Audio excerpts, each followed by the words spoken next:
Let me tell you about Nex Machina, a twin-stick shooter with 4 different levels of difficulty and several different game modes that's got some crazy visuals and awesome mechanics. I've been playing my way through this game and it's been so much fun, but not easy. Nex Machina's greatest accomplishment has to be how many different mechanics they squeeze into the game. That, and it's a lot of fun to play. It's not a long game, but meant to be run through a few times. One run takes about 30 minutes in single player. Without the variety in mechanics, it would get stale quickly.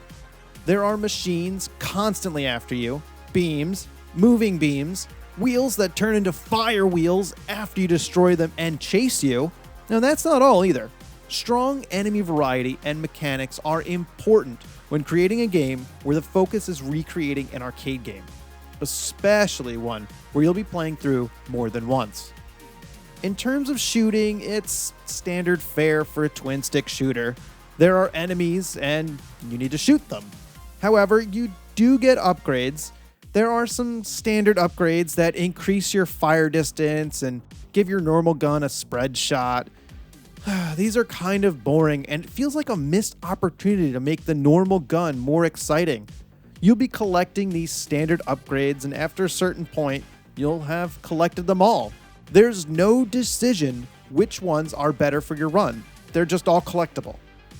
On a more exciting note, there are also special weapons that drop from specific crates. Once you find the one you want, you can stick with it.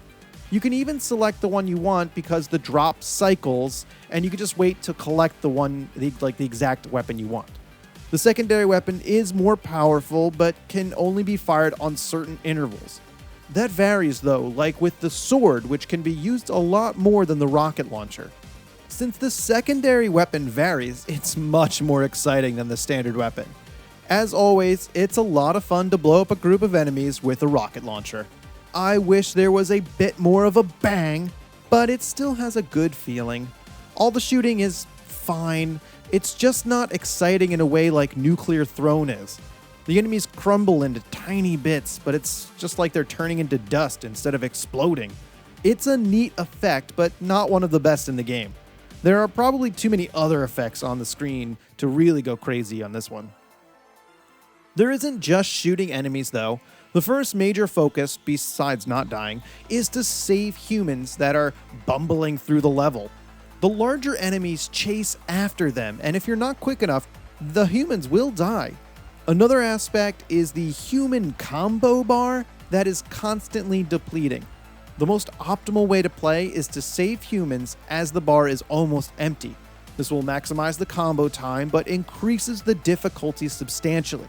Since the humans can die, you need to carefully balance saving them and killing the enemies that are after them. On some stages, they're in completely different areas of the level, so it can be extremely taxing. I love the risk-reward aspect of this. Saving humans also gives you something else to work on in the level instead of killing enemies. There is even more around the levels as well. A lot of slight secrets. That's stuff you need to find the first time, but it's always in the same spot for each run. It's how you get a higher score and why there's a lot more than just beating the game. Replaying will allow you to find more secret humans, levels, towers, and areas. The blocks on the level can hide humans, but sometimes destroying them opens up a secret pathway to a new area. It's not obvious, and it's fun to stumble upon them. Another way to get score, the towers, are off to the side of the level, so it's not in the main area. To find them, you need to search outside the level, which diverts your attention from the horde of enemies chasing you. It takes more of your attention away if you want to get to the highest score. That's why Nex Machina is so cool. All of the replayability from secrets combined with the generally good mechanics of the game, they hit the correct balance of keeping it interesting without dumping too much into the level. If you really want to get the highest score possible, it will be a combination of knowing all the secrets and your skill to kill all the enemies while saving the humans. It keeps it so much more interesting than an arena. I think Nex Machina would have worked well in an arena with more of the mechanics coming at you over time. That would have created a perfectly fine game, but not the much better game we have here. Another important aspect of replayability are the different game modes. Nex Machina has 3 or 4, depending on how you look at it. The arcade is the default mode, and optimally, you would complete it in one sitting with one continue. It only takes a half hour to finish. Otherwise, a death means a score reset. It moves through the 4 different areas of the game and has 4 different difficulties. And yes, it's quite difficult. Rookie, the easiest setting, is extremely easy compared to Veteran, the second hardest. There is also a free play mode that lets you start any level after you've already beaten it. That can be useful to find all the secrets without having to start from the beginning. Within these 2 modes, you can also play local co-op. The final mode is Online Arena. It provides the most replayability. This mode has 16 levels where you compete against other players in a score challenge. Getting a certain score will give you a medal for the level, which also gives you coins. Coins can also be collected while playing through the level. Some of the levels are locked and must be purchased with coins. However, the coins can also be spent to customize your character with different skins, bullet colors, and portraits. After completing a level, you're matched up against a challenger who has a similar score to you. Beat them for more coins and to be matched up against somebody else.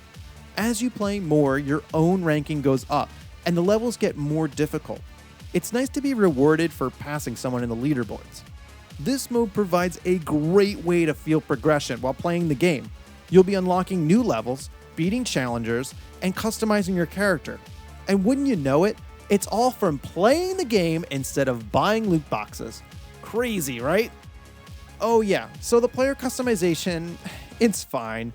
Just some bullet colors and some skins. It's pretty basic, and with everything that's on screen, it's almost impossible to see your character anyway. So really, spending your coin on unlocking new levels is way more important. A few other things to note. The story is completely nonsensical, but what are you expecting for this kind of game? The leaderboards are kind of out of the way to find on most modes, and only the PC players have replays. It's annoying because the top spot isn't watchable. The replays could be used to learn the secrets of the level though. Overall, Nex Machina is a solid game with a lot to do.